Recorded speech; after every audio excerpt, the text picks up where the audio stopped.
I'm Dr. Nathaniel Chin, and you're listening to Dementia Matters, a podcast about Alzheimer's disease.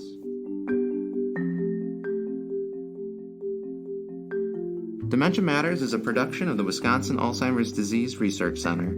Our goal is to educate listeners on the latest news in Alzheimer's disease research and caregiver strategies. Thanks for joining us. Welcome back to Dementia Matters. Today I'm joined by Miss Gina Green-Harris, co-primary investigator and co-director for the UW All of Us research program, which focuses on serving underrepresented African Americans and Latinx communities in Milwaukee, Wisconsin. On top of her work with the All of Us program, Ms. Gina Green-Harris is director of Center for Community Engagement and Health Partnerships Regional Office in Milwaukee, the director for the Wisconsin Alzheimer's Institute Regional Milwaukee Office, and serves on the NIH's Community Engagement Recruitment and Retention of Underrepresented Groups Steering Committee. She's also chair of the State of Wisconsin Governor's Health Equity Council. At last fall's ADRC meeting, Ms. Gina Green-Harris presented on new strategies for building strong and sustainable partnerships with communities to support recruitment for Alzheimer's research. Welcome to Dementia Matters, Ms. Gina Green-Harris. Thank you so much, Nate. It is great to be here. What's taken me a while to get you on the show, Gina, but I'm certainly happy that you're doing this. Let me jump right into it. When you talk about bi-directional relationships, what do you mean by that? And why is it so important in research, particularly with university-based research in the communities they're trying to serve? That's an awesome question. So, the whole notion behind bi-directional relationship is just that having two-way communication, two-way strategies to really understand what the institution one is thinking, but two, what the community is actually thinking. And that is really important because if we're talking about having equitable research that we know is going to be servicing community in the way it needs to, then we need to have an understanding what community actually what the community actually needs, right? And in order to do that, you got to really know who you're talking to, but not only know who you're talking to, understand the expectations of the community. What are the needs? What are the desires? And then provide that space for them to not only share that information, but to use that in a way whereby which the institutions are instituting what the community has asked for.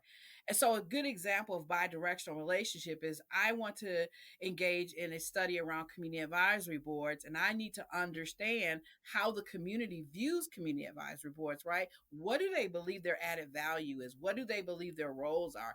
Once they share that information, it is my responsibility and obligation to make sure that I am inclusive of that, and I am checking with them on a regular basis to make sure that I am adhering to what they say.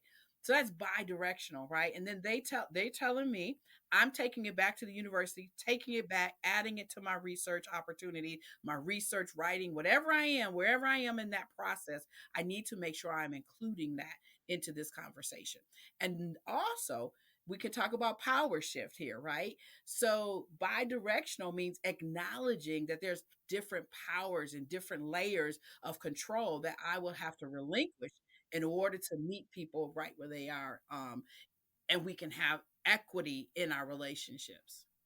And speaking of process, one of the things I loved about your presentation, and I've heard you say it multiple times, is to researchers, don't come into the community for the first time with your grant already written and your plans already made and ask, well, what is it that interests you? That's too late in the game. Bidirectional means the community is a part of this process and go to them with open arms to try to get input as to what the study could look like. Isn't that right? That is absolutely right. And, that goes to my whole notion bi directions promises to practice, right? One of the first things that, and I always talk about this personal mission, personal vision, you've got to have that why first, right? So you've got to know why you're doing the research you do. And it can't just be because it's a fundable project. It has to really be about, what is your real who you are? What is really in you about why this is a really important research question from the essence of who you are? That's the first thing. And yes, when you get that information, you need to go and learn about the community board by which you have just decided is going to be part of your value, your mission, and your purpose. You can't just go to the community and say, well, I've got this great research opportunity. And by the way, they're going to fund this. So I need you to do X, Y, and Z for me in order to be funded. That's really not how this works.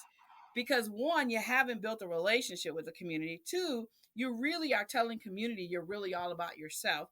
And bottom line is that community needs to know more than that. Community really needs to hear what your mission, your vision, and your purpose really is. That goes back to bi-directional too. But here's the piece about why you don't go to community without knowing them. Because when you do that, you're making an assumption of what they really need. And that, it's a turnoff. It's just like if I were to come to you and say, Nate, I went and I bought you this nice red Kia because you look like a Kia driver. You're like, what? Why would you do that? I don't even like red, Gina, and I let alone want a Kia. So, but here I am assuming because what I think about you, what I'm projecting on you is correct. You can't do that. And we do that to the community far too often, quite frankly. So, what we have to do is go sit, learn, into the community without expectation, quite frankly. Go to the community, and it's okay to sometimes just strip off your title, strip off your necktie or your skirt or your suit. Go in the sweatpants and just be you, just to go and learn from the community. What I have learned, quite frankly, Nate, the community has so many answers that we never even thought they knew the questions about. It was, and they're because we think they're only asking questions, but they actually have a ton of answers that to the questions that we're asking, but we don't listen enough to learn from them. Instead, we take what we thought we've learned in textbooks, lectures, websites, articles, and we place that on them. And then we're going, hey, I already figured you out. I just need you to do what I need you to do. That's really not a way for sustainable relationships. Thank you for expanding on that, Gina. And two things. One, I am a Kia driver, so you've really read me very well. And two, there's no sponsorship to this podcast by Kia, so I just want to make Yeah, that no. clear. So thank you. But it gets to the terms we use as well. And so, what's the difference between commonly used terms like outreach, recruitment, and what you talk about with community engagement and Mhm. partnership? Yeah. Back in the day, when we first started this whole notion of talking with community folk, right? When we, think about how researchers started saying, hey, we've got to get out our ivory tower. We really need to start coming into community and getting to know folks who live in their residential areas or specific geographic locations. We start talking about outreach. That's what we considered outreach. Why? Because we were walking out of our castles, out of our white towers, and reaching out to community, right? We were literally reaching, and some of us were using fishing poles, but that's a whole nother story. And so we were doing outreach, right? That lent us to saying to communities, hey, we're here, we're trying to have visibility, we really want to learn from you, but we only want to do so at a certain level. We just want to gain information from you. That's outreach. Outreach is gaining information from community.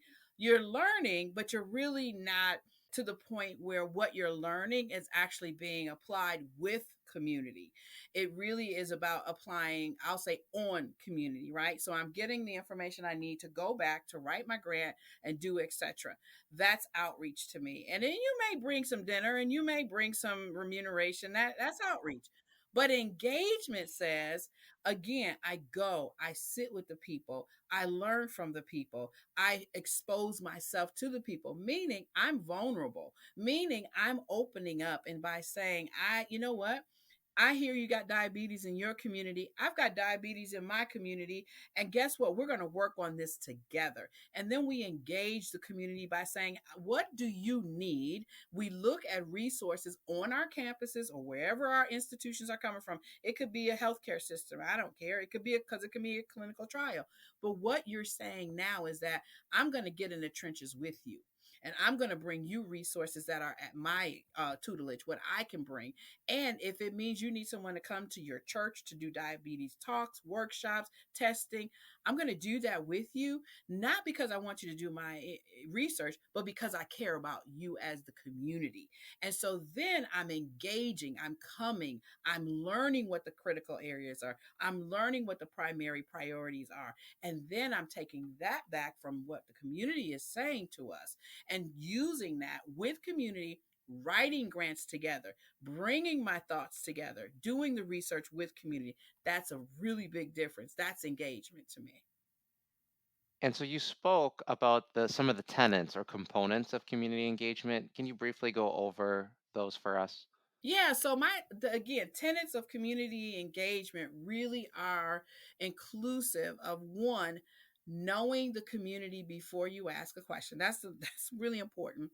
But then another tenet is actually thinking about how do you have authenticity with community. And what I mean by that is looking at community as viable, really important stakeholders. And not because again, research is important. Your goals are really critical to what you do. I get it. We've got to make these goals. But when we think about those tenets of engagement, it really is saying, I need to make sure that community is in the forefront of my thinking. And so I'm looking at these bi-directional partnerships for that's a huge tenet of saying, where do I build this openness with community? How do I learn from community? How do I become trustworthy with community? That is really important. That authenticity with community, being open and saying, you know what?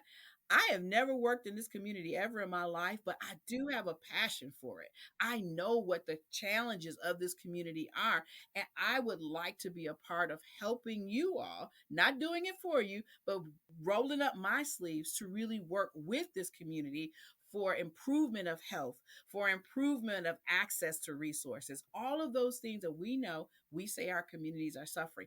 That's important. And then again, being vulnerable enough to say, I know that this is something that's really important. And I know that you all have really good answers. I'm going to put myself on the back seat for a little bit and I'm going to ask you all to drive this bus. That's vulnerability. When you ask community to drive, you will be surprised at how they respond to what you need. I also think one of the core tenets of community engagement is not to have already written a narrative about community. That's one of the challenges that we have. We have learned so much inside our institution about communities that we have written a narrative for them. So, for example, we know that health disparities are really true. We know health disparities exist in some of our lower resource communities. We often take that mindset into the community, not recognizing that communities have been surviving and thriving before we got there. And so, what we fail to do is to recognize that there are some strengths and some core strengths that communities actually have that we often overlook. That is a tenet for me, making sure that we leave our assessments sometime at home. They can be right, right? We know we're going to fall in. There are just some core, we've got issues of poverty, we've got issues of homelessness, transportation. Those are real, but they're not necessarily the only things that are in community. There are people who with diabetes who are doing well. Not everyone is an amputee. We know there are people who have gotten cancer and have survived cancer. How did we do it? Homelessness. We've overcome some of those things. So those are things I think are really core tenets. I'm so glad you brought up the fact that communities are doing well and thriving in some areas, even though there are researchers wanting to go in to quote help the community. And so can you share with us some of these other known biases, assumptions, or even areas of discomfort that researchers may have that ultimately prevent true engagement in communities? I can. You know, there was a really great study a colleague of mine, Dr. Susan Passmore, did, and we talk about this all the time. Where it was a study that talked about the need for diversity in research, and over 83% of those investigators. This is a UW investigator study, so let me be clear about that. And they all agree. 83% folks agreed that we know we need equity, diversity in research study. We know that, right? But then the question was, what about your specific research? 38% said they needed diversity and inclusion in their research. So why is that? What is that? Well, the question is still goes back to, we don't understand the community. They don't have the access that we have. Transportation is going to be a problem. Things like black people can't get off work. This is a written, I'm not making this up. Can't get off work. Kid issues, all of the reasons that are, in my mind, somewhat true, but more so stereotypical. And here's my caveat on that. If that is the truth, Nate, why aren't we changing how we practice research? Why are we blaming the community for why we won't go to the community to do research? Yet we say we have this desire, this passion, this concern around health inequities. What is wrong with that picture? So we know we need to do something differently. Now, I'll tell you the flip side of that. We also did, I had the opportunity to work with Sue on another study. And we asked community, would you participate in research under the right circumstances? More than half of the people who we surveyed said absolutely we would participate. These are African American people, these are people of color who said yes, we would participate, which blows the myths right out of the window. And so, what we've got to do is change the narrative with our investigators. We've got to really start thinking about why these excuses are no longer valid, and we got to start calling people out on them, quite frankly. We've got to say, well, that doesn't really pass the smell test anymore because here's what the new data are saying. And let's look at the new data versus your older data. And by the way, young investigators are a little better than older investigators, but in knowledge doesn't make a difference. It's really about these stereotypes, these fears and phobias. I mean, it's like, okay, we've got to call them out and really start saying, okay, let's give you new tools to use. And I'm not about shaming and blaming. I am about saying, I'm actually glad you're honest. Now we can get to the meat of what we need to start doing, which is what we do with the Just Research program. We're really trying to get this innovative strategy to give scientists and wherever you're doing clinical trials, community based, whatever you're doing, really trying to help them, even workbench folks. We're trying to make sure they understand here's some tools you can use to kind of dispel your myths about who and why folks are not participating in research. And here's some mechanisms you can use to actually change some of your thinking around that. And in your presentation, you talked about how research is really founded or centered in what's called this Belmont report, and that we really need to put our principles and these foundational tenets to Mm-hmm. action. Yeah. But can you explain for our listeners who are not likely to be familiar with this, what is the Belmont report and how does it exactly relate to research? Yep. So the Belmont report is actually a report that came out of NIH several years ago that was actually put into place to help community members to actually be involved in research. And the tenets of that is around justice, making sure that research is inclusive and justice, that it has presence from community folks, and that it actually is doing what it should say to really make sure that people and communities are benefiting from the research that they are involved in. Now, I don't mean by benefit that they will get personal benefit, but that the research is actually equitable and inclusive of what the community needs really are so that they're doing this work together. And so, and justice is really important around that so that we are not just doing research that is something that will benefit us as institutions and investigators, but that this justice piece means that what we're doing is going to really bring a difference of health equity. And how we do that is really important. That's why it goes back to, if you know that people cannot participate in your research because of the extraneous circumstances, and that means that folks are not going to be involved specifically based on race, gender, geographic location. Are you really serving justice in your research? That's really an important question for us to ask. And so the Belmont report is really important because it actually came after Tuskegee. The injustices that happened in Tuskegee actually fueled the Belmont report. And the Belmont report is also important because it helps with when we think about the consenting that folks are doing, right? The consenting to participate in research. Belmont is also important for that. There's a fourth component to Belmont that Dr. Quinn and all really thought about in the early 2000s, and that was community voice as part of this justice, this beneficence, this inclusion piece. And so, what we're doing, thinking about that, is, and how we're thinking about that, or how I think about that, is saying Community voice, it should be first person. It should not be institution voice for community. And that's a nuance that we haven't had, quite frankly, inside of our institution in our research. When you review the literature, what you will see is that most times when we're speaking community, and even making reference to Belmont, it's really from the voice of institution and researchers. It's very seldom first person from community experience. And so, what we're trying to do is shift that. I'm trying to shift that so that when we think about, for example, community advisory boards, I am thinking about how do I know community advisory boards are really given the added value they deserve. For instance, the information that community advisory boards are giving to institutions, we see it show up in research. We see it show up in reports. We see it show up in articles. We see it. But is that first person voice? Are we saying to community, how did you feel valued in the process?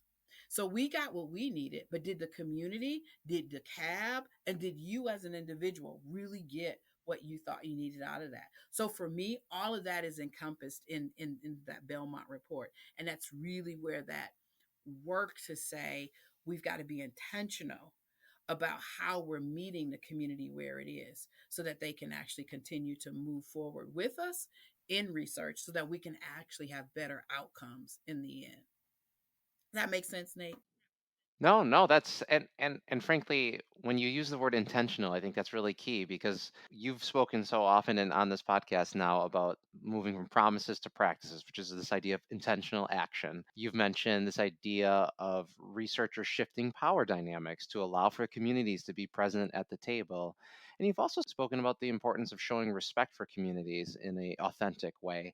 And along those lines, at your presentation, you talked about this asset based community development model. And I think that really helps summarize some of these key things that you're talking about. So for our listeners who I imagine do not know what that model is, I did not know it myself until you presented it. Can you explain, the model itself and what this process looks like in actual practice? Absolutely. So yeah, asset-based community development, quite frankly, ABCD or outreach or engagement model. Actually, McKnight and Kretzman talked about that early on in the early 90s. 1993, I think was the exact. But the interesting thing about asset-based is really taking this whole innovation strategy that I talked about that I think is wrapped up in Belmont of going with and into communities, recognizing that the community has these added values, added benefits that have been not allowed to rise to the top or haven't been exposed, quite frankly. And so, what we do in asset base is one, we identify the community. Who is community? What does that really mean? And then we talk to community about where are you sitting today? What do you need? What would you want if you were to be partnering with, and that's what is really intentional, partnering with the institution, with the UW, for instance. What does that look like from a community perspective?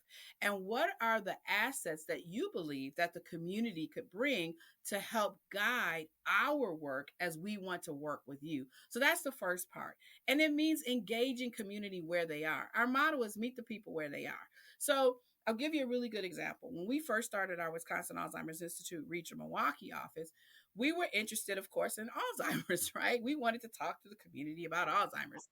So we came into the community and we were hosting these events, and they were Alzheimer's events. And I'm just to be honest with you, people weren't coming. They were like, we don't want to talk about that. That is not what we want. We do not have Alzheimer's in the Black community. Let me just put that out there. 19, in about 2008, we do not have Alzheimer's. It's just not here. Yeah, we slip tables under the door, but that's all mental health. That has nothing to do with dementia. And yeah, Dad don't remember me, but that's because he doesn't want to remember me. That's called getting older and intentional memory loss, right? We had all that, right? And so we had to back up and say, oh, wait a minute. What is it that you as a community would like to talk about? Let's figure this out. And guess what they wanted to talk about? Diabetes, hypertension, stroke, cardiovascular health. And guess what, Nate? All of those have something to do with brain. All of those have something to do with dementia. All of those have something to do with the trajectory of potentially getting Alzheimer's. So what did we do? We met people where they were. We we worked with our affiliate Aurora Hospital here. We did a ton of diabetic talks. We talked about hypertension. We put took had meetings at churches. We had dinners. And guess what we never talked about, Nate? Alzheimer's. Never, not once. For 18 months did we not we were like, this is your show, you're running it. And we're gonna meet you where you are. We don't want to talk about rap. We don't want to talk about WAA Alzheimer's. We want you as a community to know we're gonna meet you where you are. And this is all right. What happened, Nate? As they began to engage and we engaged, guess what? They became involved in the work. They began to ask us questions. Okay, what do you all really do, right? You guys are coming here every weekend. You guys are hanging out with us every week. What's this stuff you guys are talking about? So guess what? We started talking about, we still didn't talk about Alzheimer's. We talked about brain issues. We talked about wellness. And then we started saying, are you guys familiar with what happens to the brain? Are you familiar? Remember when diabetes, type 3 diabetes started coming out? We people, what is type 3 diabetes? Well, now that you've asked, let's talk about where it sits in the brain. Now people were saying, what? We never knew that. Let's talk about that. Let's talk about this. And that is what we do. We waited and we became the fabric work of the community because while we were also what we were doing, while we were learning community, helping community learn about their own health, we also started getting calls saying, I'm noticing that mom is not quite right. We're noticing dad is not quite, my husband is getting lost more. So we had the fortunate opportunity of having Stephanie Houston, who was inside of our memory clinics, who was able to then work with those families on the side to say, let's figure this out for you. And then let's connect you to resources with a one-stop shop. Never once getting people in research, but giving back to the community. So people started saying, you know, that little group over there that's at Aurora, they're from UW. You know those people. They help Black people get connected to services. That's exactly what they said to us about us. And we became part of the fabric work. We began to get postings and calls. And so we invested in the community art is really what we did. And that's that asset base. We met people where they were. We invested in community. We provided resources that the community need. And they became involved in what we were doing. And they loved it. And guess what? They were the experts. And so they began to tell us things and we began to educate them through our community advisory board, through the workshops that they were asking for, because now they were like, no, we need to know about this. We need attorneys. We need wills. We need power of attorneys. We need all this. So we started working with Department of Aging, Alzheimer's Association. Everybody started coming to the table. And our commitment was to the community that one, we would always be here to service them the way they needed. Two, we would never charge them for anything they needed. And three, we would commit to making sure resources were always available. And as a result of that, we got a commitment from the community to always be here for us. And that's actually how our research started. And that's how people started saying, how can we enroll in your study? We really want to be a part of this Alzheimer's study. And that's asset based, building relationship with community, engaging, having involvement, and then gaining that commitment. And again, recognizing that you're validating community as experts. They all knew about diabetes to a certain extent, right? But again, as I said earlier, they needed more information, but not everybody was losing limbs. So we started asking them, what are you doing that's working? What about your diet? What are you doing for diet? They started giving us ways and tools and tricks about how they were staying healthy and how they were doing word of mouth. And so we started engaging them the way they needed to. And then we also started using their tools, their mechanisms, and saying, these are best practices we want to continue to try to build on so that the community saw its own work in what we were doing. That's a wonderful story, and thank you for sharing that. I mean, it's very empowering, and I can see the dynamics and why that's been so successful. Let me pose a challenging question then. So, for our listeners who might be researchers, young researchers, older researchers who've been in this field for a while, how do you reconcile the time needed to truly invest in the community the way that you have done with what is a traditional grant cycle that's sometimes limited to 1 year or 5 years if you happen to be that lucky? How do you do that? How do you, because it seems like this would take a fair amount of time in order to gain the trust and truly be present for the community. That's a really it's a not only is it an important question and a great question, it's actually a quite the question to really unravel. Because I will be the first to tell you that when we first started telling people, you're going to have to do time in community, we don't have time, Gina. That's the one thing we don't have, right? We don't have time. Well, here's my take on it, and this is what I really have been quite adamant about. I think since I've started, you either put the time in up front or you put the time in the back. And what do I mean by that? If you don't get the buy-in of, if you don't take the time to get to know the community, if you don't take the time to learn to sit with the people, and if you don't take the time to really be intentional about building stronger relationships, knowing what the research should look like, well, guess what? You're not going to meet your research goals. You're just not going to get the enrollment. We all know that. That's traditional practice, right? So then what you're going to write to is to say, well, we didn't meet our goals, and here's why. They didn't come to us, right? They did not respond to us. But the question you need to ask yourself is, what did we do? What didn't we do that we could have done differently to ensure that we had the folks? And you may not meet your goals, but you won't be at 0%.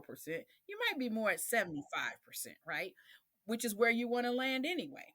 And so what I say to people is that what I think you have to do is, number one, put the time up front in your grant. You have to be able to say, for the first 6 to 9 months, we are going to build relationship with community. Now, I will caveat that by saying, before you write your grant, I need you to go to the community by which you're trying to write the grant with. So, as a new investigator, part of your onboarding, your training, is going into the respective communities or prospective communities that you hope to work with and getting to know them before you start writing your grant, right? So I can use myself as an example. We all know that I am working on my PhD. I fortunately I have a relationship with community, but even in this PhD phase, one of the core tenets for me is to go into community and sit and learn while I am a student of what I want to practice. I want to really understand CABS in a more detailed way. I need to go visit community advisory boards. It's not rocket science. And it doesn't mean I go to every meeting, but I do need to build some stamina. I need to build some visible relationships so that when I'm at the point where I'm ready to write my dissertation or ready to collect new data, they know who I am. They know where I'm going. They understand what I am doing. Now when I'm writing that grant and saying, "Hey guys, I really need a letter of support from your community advisory board," they can actually write it themselves. I don't have to write the framework. They will be able to say, "Oh yeah, she came to this, that, and the other. We know this, that, and the other about her." And or here's what we're willing to do with her. And here's why we're going to do that in a very genuine way, right? And so that's really important. So putting that time pre-grant, writing your grant to make sure you build in time for building with community, so 6 to 9 months, and then having check-ins throughout the course of your grant life, building that into the functionality of your work. That is really critical, because if you do it on a regular basis, then you don't have to go at the end and say, "Hey, we're 500 people short, how are we going to get these people? We need to go find community people," right? But that's what we do, Nate. And so I think it's a mental mindset. So when I say, if I was thinking about my bi-directional pieces and my promises to practice, that is broadening your knowledges, your expectation, and actually reviewing your own critical thinking about how you really plan to meet your goals. So oftentimes we think, I'm going to meet my goal by putting this money in and putting these dollars in for remuneration. Well, you got to think beyond that, because remuneration doesn't move a lot of people, quite frankly. If we were to talk about remuneration, I think there's a practice where we need to think about, what does the community really want for remuneration? But that's a whole nother conversation. But I do believe that we have to practice transparency, make room for community to really be present in our work. And that, to me, quite frankly, as I look at the NIH trends, that's what's trending. It is really trending that NIH is asking people now, who's your partners? How long have you known them? How much have you worked with them? What give us more details than just this blanket cookie cutter letter that you wrote? What are the communities saying? And the other thing about that, Nate, I think quite frankly, is that when I think about this from that perspective, is that it does all of us good because then we can really hope, from my perspective, that we will actually change health issues. We will change health numbers. We will change these inequities that happen. And then the big piece about it for me, it will change your view of community. Because what happens now, I think we have this perspective that community is always in need. Not so much. We're just as much need, in just as much need as the community. And we've got to get that out of our head. We got to really change this narrative that everybody we're, people talk about me all the time because I'm like, why are we always looking for under resourced people again? Black people come in all shapes, forms, fashions, income levels, da, da, da, and they're still not in research. But you're looking at these people. Why are we trying to keep saying that Black folks just are always going to have these health equities, inequities? Or is that what we're trying to say? Or are we trying to say, oh, we need to go upstream? There are some educated Black folks who still have poor health outcomes. We need to be figuring out what that is. We need to understand with our Latinx community what's going on, or with our agers. We need to figure out from this larger population as well that are from diverse communities. And so that's something that I think is really important.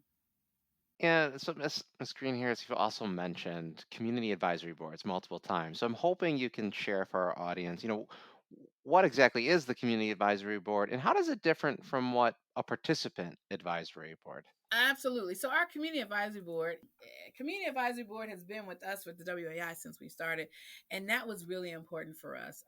CAB is really for us our focal point. They ground us. They are advisors. They are our action people who make us take action. But they really make sure that we are committed to doing and we do what we say we're going to do. So that's how we view our community advisory board. And so a community advisory board is really about providing this generalized advice, support. They help with recruitment or information about recruitment. They give us guidance on how to think about enrollment, our retention of research, and usually cabs are broad brush, right? So they could do Alzheimer's, but they could also do cancer. They could also do heart disease, right? They could do clinical trials. They can do all kinds of community participatory research, whatever the case may be. So I think of cabs as being more broad brush stroke. Um, they also give us strategies for how we center our voices around research from community perspective, right?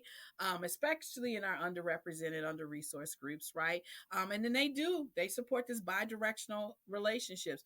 But when I think about cabs, I think about, for instance, we may have investigators and teams come to cabs maybe once in a while to kind of show what they're wanting to do, getting advice from us, come back maybe once they're funded, show their data, show their reports of what happened, the evaluations, all that stuff, right? What data they collect, any kinds of nuances that they're going to try next time. So that's kind of cabs, and cabs can be short term, right? On the other hand, participant advisory boards, well, they are actually comprised of research participants, participants who actually are engaged in the research process. So they could be participants, patients, and then sometimes lay stakeholders who have participated in research or a particular research study, but maybe have rotated off that study. So to me, PABs have much more engagement with your principal investigators. They have ongoing relationships with a specific research project. So the research team is really engaged with them. So they may meet with them monthly, they may meet with them bi-monthly. What the PAB is supposed to do is provide this focused level of engagement, information sharing. They're reviewing activities that happen. As a participant in research, I'm probably going in for visits more regular. You need to hear about my experience on those visits. You really need to understand whether it was transportation was an issue, or once I got there, the guy who drew my blood couldn't find my vein. That's stuff that we need to talk about in participant advisory boards, right? I think PAB members can be co-investigators, on research studies. They're co-contributors. They understand the evaluation process. You can use them to look at your evaluation methods. So it's really this deep involvement. And I think of them more on the level of community scientists, right? So where they're, you're doing this whole piece that they are integrated in the research study. That is really important. I think PAB members serve as grant reviewers, right? They actually go on campus. They can talk to the dean. And by golly, by Joe, I know that's a castle tower, but it's not a secret mission. They can get on campus and see where the labs really are, right? Not just on visit day, uh, but they can offer really important insight to the study. And then I think about, I haven't talked a lot about those power shifts, but I think PABs really can push those power shifts because their voice is what should be driving change in research. They should be driving your study with you. Uh, Investigators may have an intention, but if the PAB is saying, we've been on this study for 2 years and that's not our story. We really want you to consider using less blood. Why can't you do that? Why do we need 8 vials instead of 6 vials? You might have put that in your protocol, but why? Right. And they have to answer those questions. And so I think that's really important.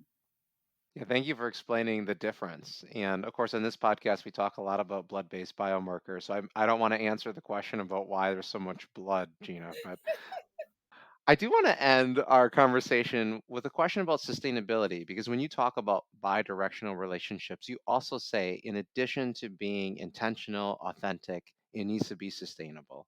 So, to end our conversation, how should researchers view sustainability in their research? Yeah, so sustainability is that's that last tenet of the core, which really talks about how do you spend your dash. And for me, I think it's really important that before it goes back to tenet one about having a true personal mission and vision statement, quite frankly, right? A statement for your work and what is your why. That actually talks to sustainability. And so for me, when you're writing a grant, when you're proposing an idea, when you're engaging community, you are always thinking ahead of when I am done, when the funding ends, what have I left behind? What have I, as an investigator, as a part of a large institution, as a human being, how have we made this community better? There's the old adage that all of our grandmothers and great grandparents would say, when you enter a place, you should leave it better than you found it. That is sustainability. And that is something that I think commitment to sustainability means. So, for instance, we may have a grant right now, which we do. We have our Alzheimer's grant. If the RAP study ever leaves, if the WAI ever leaves this Milwaukee or this area, our work should speak for itself. The we should have done enough sustainable efforts. We should have got enough partnerships. We should have built enough confidence in community that our community advisory board can function without us. We should have found ways where we could resource them so that they don't need fiscal resource, that we have access. For instance, if we don't get to meet with our cab can always meet at Aurora at no charge. If we don't have the opportunity to man those meetings, they have access to printers, they have access to computers, they have access to things that will actually allow them to continue to function as a community advisory board. That is sustainability to me. We need to make sure that whenever our grants end, however that looks, we may retire. We will not all live to eternity, but but we may have to step away. We should have a plan, a succession plan. Who's taking your place? Who will be there to be with the community in the event that you can't do this work anymore? That's sustainability. And why? Because what we don't want to do is usurp and disrupt all of the work that has been done. The foundation should be laid. We are empowering the community, not ourselves. And if we do it right, and if we empower the community, the people will say, we did the work. They did the work, and they can see themselves without us. And that's okay. That to me is when I think about sustainability. Well, thank you, Ms. Gina Green-Harris. What a wonderful answer and a way to conclude our conversation today. I certainly hope to have you back on Dementia Matters. It's been my pleasure, Nate. I am excited and I appreciate your work, by the way. Thank you for having me, and I'm happy to come back with more information. Thank you for listening to Dementia Matters. Follow us on Apple Podcasts, Spotify, Google Podcasts, or wherever you listen. Or tell your smart speaker to play the Dementia Matters podcast. Please rate us on your favorite podcast app. It helps other people find our show and lets us know how we're doing. Dementia Matters is brought to you by the Wisconsin Alzheimer's Disease Research Center at the University of Wisconsin-Madison. It receives funding from private, university, state, and national sources, including a grant from the National Institutes on Aging for Alzheimer's Disease Research Centers. This episode of Dementia Matters was produced by Amy Lambright Murphy and Kaylin Rowerdink and edited by Taylor Eberhardt. Our musical jingle is Cases to Rest by Blue Dot Sessions. To learn more about the Wisconsin Alzheimer's Disease Research Center, check out our website at adrc.wisc.edu. That's adrc.wisc.edu, and follow us on Facebook and Twitter. If you have questions or comments, please email us at dementiamatters@medicine.wisc.edu. Thanks for listening.